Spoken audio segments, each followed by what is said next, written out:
ক্ষমতায় আসবে, তাহলে কি ভালো এবং কি খারাপ হতে পারে বলে ভালোর দিক কী হবে সে তো পরবর্তী প্রশ্ন, কিন্তু খারাপের দিক যা হবে সে তো তারা তাদের নেতারাই এখন বলছেন। বাঙালিদেরকে হিন্দু বলে চিহ্নিত করছেন, কিন্তু বাঙালি যে অন্যান্য সম্প্রদায়ের মধ্যেও আছে, তারা বৌদ্ধ আছে, খ্রিস্টান আছে, অন্যান্য মানুষজনও আছে, তাহলে সেই মানুষগুলোর কি হবে? তারা তো প্রতিটা পদক্ষেপে যেখানে পাচ্ছে সেখানে বিভাজনের রাজনীতি তৈরি করছে। যে আমাদের সামনে আছে হচ্ছে মসজিদ, এখানে আমাদের কোনো প্রবলেম হয়নি, আমরা একসাথেই থেকেছি, আমরা একসাথে বাগানে খেলতে যেতাম, তারা কোনোদিন কোনো ডিস্টার্ব করতো।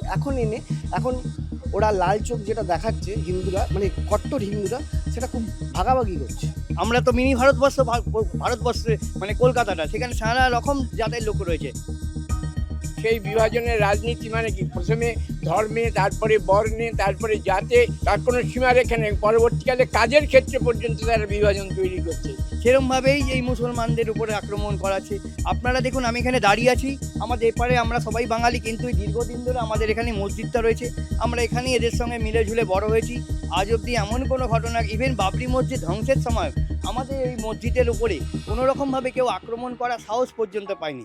কিন্তু আজকে আমরা ভাবছি যে আগামী দিন যদি কোনোভাবে বিজেপি আমাদের পশ্চিমবঙ্গে সরকারে আসে, কোনো কিছুই ভালো হবে না। এবারে ভাই ভোটের লড়াই এই এখানেই দেখবো।